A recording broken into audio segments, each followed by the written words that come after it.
Well, now, isn't it just an astonishing thing to consider this intricate, incredible machine that each of us carries around between our ears?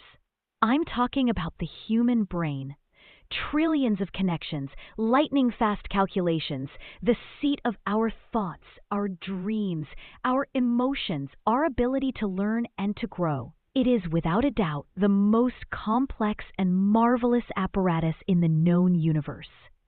And for a long time, we've talked about qualities like persistence, determination, the ability to bounce back from hardship, what we call resilience, mostly in terms of character or spirit or willpower. And those are all vital, no question about it. But what if I told you that today, wise people in white coats, the scientists, are beginning to show us that this remarkable power to overcome, to adapt, to thrive in the face of adversity, has deep roots in the very workings of this astonishing brain of ours? That's what I want to explore with you today. The science of resilience, how our brains adapt to adversity. It's a fascinating frontier, this exploration of how our own biology, our own neurology, equips us to handle life's inevitable storms. It's not just about having grit as a vague concept. It seems our brains are actively involved, constantly working, learning, and even remodeling themselves to help us navigate the tough times. What an empowering thought that is, to know that we are, in a sense, hardwired for resilience, and that we can even learn to work with our brains to strengthen this incredible capacity. Now, one of the first things science helps us understand is the brain's alarm system, its natural response to stress or danger. You've probably heard of the fight or flight response. When your brain perceives a threat, real or imagined, it sounds an internal alarm. It floods your system with hormones that prepare you to either confront the danger or get out of its way. This is a brilliant survival mechanism, honed over countless generations. It's designed to protect us, to keep us safe. But here's the challenge in our modern world. Sometimes that alarm system can get a bit overactive, or it can get stuck in the on position, especially if we're facing prolonged periods of stress. The truly resilient brain, science is showing us, is not a brain that doesn't have an alarm system. No, it's a brain that is good at turning the alarm down once the immediate danger has passed. It's adept at regaining its balance, at shifting back from a state of high alert to a state of calm and thoughtful engagement. Think of it like a sophisticated smoke alarm in your house. You want it to go off when there's real smoke, absolutely. But you also want it to reset quickly and reliably once the smoke has cleared, not keep blaring for hours on end. A resilient brain learns that reset. And here's where it gets truly exciting. For a long time, it was thought that the brain, once it reached adulthood, was pretty much fixed, like a finished sculpture. But one of the most profound discoveries in modern neuroscience is something called neuroplasticity. Now, that's a big word, but the idea behind it is wonderfully simple and incredibly hopeful. It means that our brains are not fixed. They are constantly changing, adapting, rewiring themselves based on our experiences, our thoughts, our actions throughout our entire lives. Isn't that something? Your brain is, in effect, always under construction, always capable of remodeling itself. Imagine your brain as a vast network of pathways, like roads and trails through a dense forest. The pathways you use most frequently, the thoughts you think most often, the reactions you have repeatedly, those become wider, smoother, easier to travel. But here's the magic. You can choose to build new pathways. You can choose to reinforce different patterns of thought and response. This means, quite literally, that we can train our brains for greater resilience. What a powerful idea! If you consistently practice responding to challenges with a calm, problem-solving approach, your brain will actually strengthen the neural circuits that support that response. So, how does this adaptive brain actually learn from adversity and help turn those setbacks into sources of strength? Well, when we face a difficulty and successfully navigate it, even if it's a struggle, our brain takes note. It learns. It remembers what worked, what didn't. It strengthens the very circuits, the very strategies that helped us cope and overcome. It's almost as if the brain says, "Aha! That approach was effective.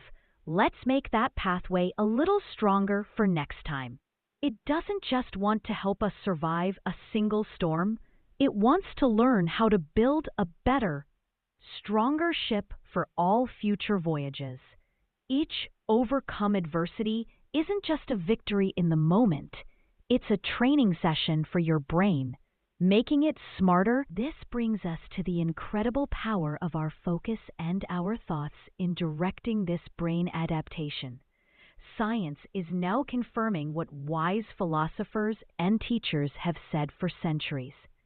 What we consistently focus on has a profound impact on us.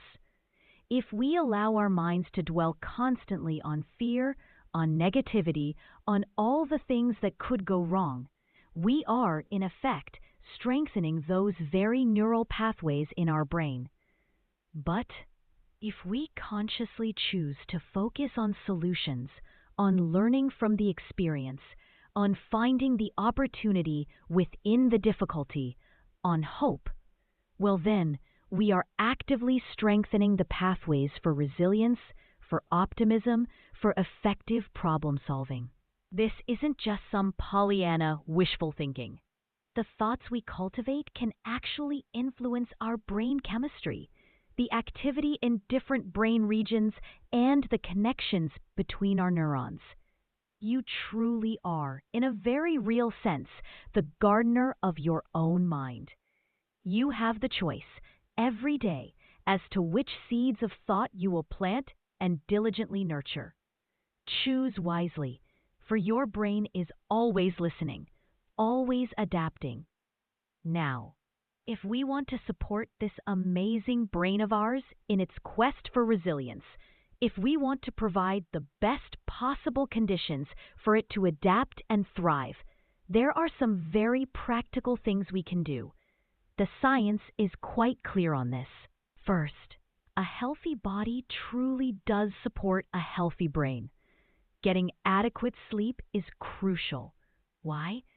Because it's during sleep that your brain does a lot of its repair work, its memory consolidation, its clearing out of the day's mental clutter. Regular physical exercise is another powerful tool. It releases a cascade of beneficial chemicals in your brain that can reduce stress, improve mood, and even stimulate the growth of new brain cells.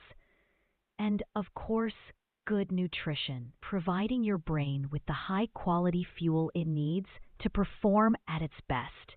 These are the fundamentals Mr. Shoaff taught me, and science is now showing us just how deeply they impact our brain's resilience. Practices like mindfulness and quiet reflection are also gaining strong scientific backing. Taking just a few minutes each day to be still, to observe your thoughts and feelings without judgment, can actually help regulate your brain's stress response. It can strengthen the part of your brain responsible for executive functions like planning and self-control, making you less reactive and more thoughtfully responsive to challenges. And let's not forget the power of strong social connections. Science consistently shows that having supportive relationships, people you can confide in and rely on, acts as a powerful buffer against stress and promotes overall brain health and resilience. We are wired for connection, Finally, keep that brain active and engaged. Continuous learning, tackling new skills, exposing yourself to new experiences. These things keep your brain agile, flexible, and build what scientists call cognitive reserve, which is like having extra processing power in the bank for when you really need it. Give your brain new things to chew on, new puzzles to solve, new landscapes to explore. So, what does this resilient brain, this brain that has learned to adapt well to adversity, actually look like in action? It often translates into better emotional control, a quicker recovery time from stressful events, improved problem solving abilities, a more optimistic and hopeful outlook on life, and a greater capacity to learn and grow from challenging experiences. It's not just about getting back to normal after a setback. It's often about reaching a new level of capability, a new depth of understanding, bouncing forward, as we've said. Isn't it a remarkable and empowering thing to think about? That the very organ you use every moment to think, to feel, to experience this incredible world is also intricately designed and equipped with these amazing mechanisms to help you heal, adapt, and grow stronger from life's toughest blows. Science is pulling back the curtain on these processes, showing us that resilience is not some vague, mystical quality, but a tangible result of our brain's incredible capacity for adaptation. That's a gift, a built-in capacity for renewal and growth that resides within each of us. The invitation, then, is to understand this power, to appreciate it, and to consciously work with your brain to cultivate even greater resilience in your life. What an adventure it is to learn about ourselves, to learn about this incredible instrument we possess. Use it well, nurture it, and trust in its profound ability to help you not just face the storms, but to emerge from them, ready to sail on, stronger and wiser than before.